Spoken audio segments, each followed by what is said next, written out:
20 তাৰিখ ৰাতিপুৱা বাথৌ মহাসভাৰ 13তম অধিৱেশন ঠেলামাৰাত হ'ব। এই অধিৱেশনত বাথৌ পৰম্পৰাৰে 1 লাখৰো অধিক বাথৌ পৰম্পৰাত বিশ্বাস কৰা লোকে নিজৰ পাৰম্পৰিক সাজ পোছাক পিন্ধি আৰজ কৰিব অৰ্থাৎ প্ৰাৰ্থনা কৰিব। এই কাৰ্যক্ৰমত ভাৰতৰ মাননীয় গৃহমন্ত্ৰী অমিত শ্বাহ ডাঙৰীয়া, অসমৰ মাননীয় মুখ্যমন্ত্ৰী ডক্টৰ হিমন্ত বিশ্ব শৰ্মা ডাঙৰীয়া, অসমৰ কেইবাজন কেবিনেট মন্ত্ৰী, সাংসদ, বিধায়কক ধৰি বাথৌ মহাসভাৰ সভাপতি, মহাসচিব উপস্থিত থাকিব। অসমৰ ভিতৰত পাৰম্পৰিক সাজ পোছাক পিন্ধি একেলগে 1 লাখ মানুহে কোনোদিন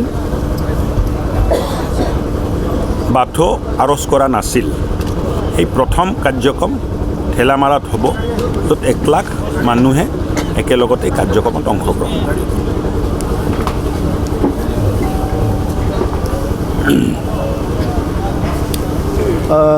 আপোনালোক সকলোৱে জানে যে বাথৌ ধৰ্ম এটি বহুত প্ৰাচীন ধৰ্ম হয়, বড়ো জনগোষ্ঠীৰ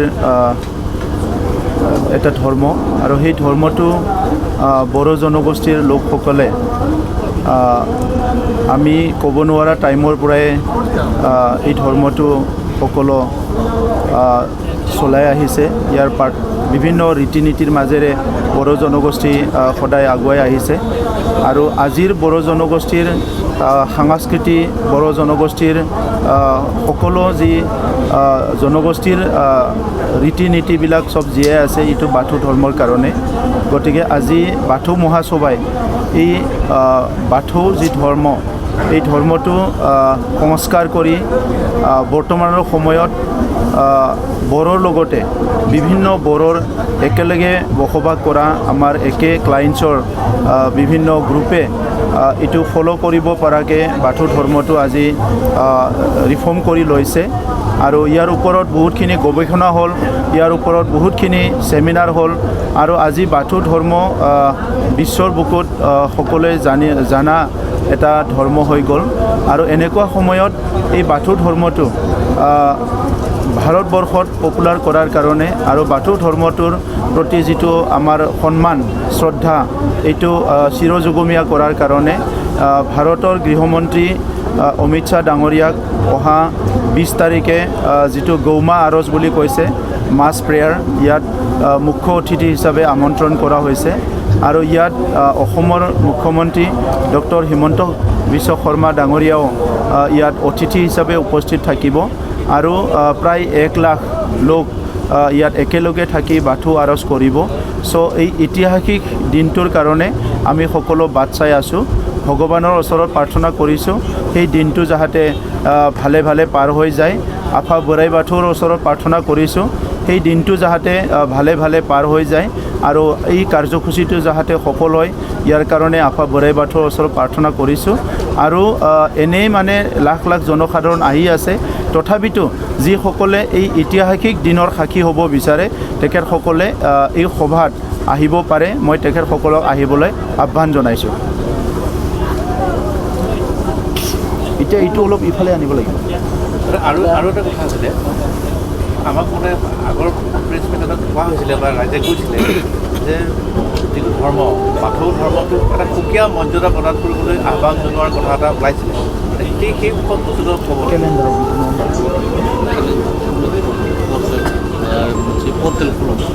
মানে আমাৰ বাথৌ মহাসভাই বাথৌ ধৰ্ম ইটো যিহেতু বড়ো জনগোষ্ঠী এটা সুকীয়া জনগোষ্ঠী, নিজৰ ভাষা সংস্কৃতি সকলো আছে, সেইকাৰণে বড়োৰ যিটো ধৰ্ম বাথৌ ধৰ্মটো ভাৰতৰ যিটো কেলেণ্ডাৰ, এই কেলেণ্ডাৰত এটা স্থান দিয়াৰ কাৰণে বাথৌ মহাসভাই অনুৰোধ কৰি আহিছে ভাৰত চৰকাৰক।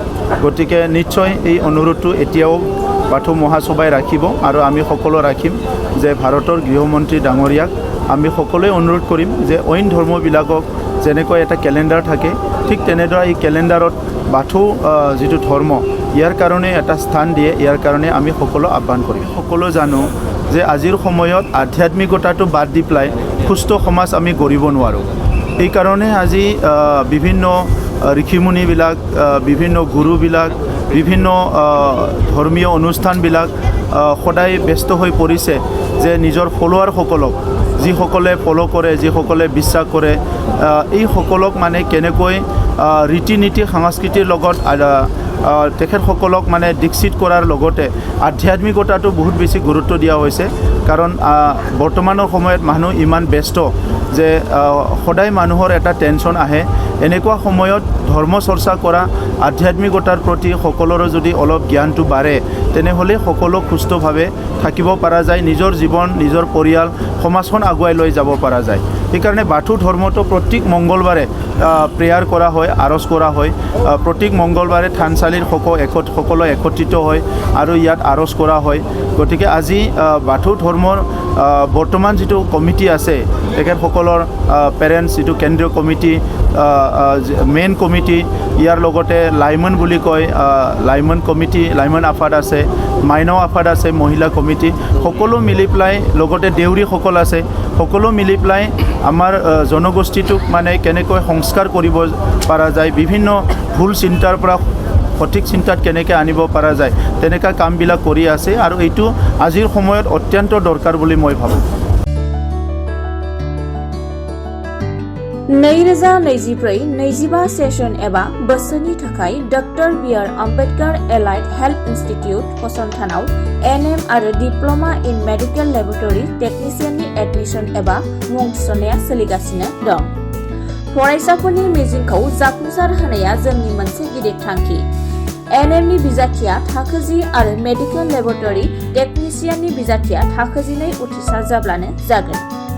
उदालगुरि जिल्लानि DRDM मावखुलिनि सेरावनो थानाय doctor B R. Ambedkar allied health इन्स्टिट्यूटआव admission लानो गोसो गुदुं फरायसाफोरा 9957293454 आरो 9394804239 मबाइल नाम्बाराव सुलाद लानो हागोन।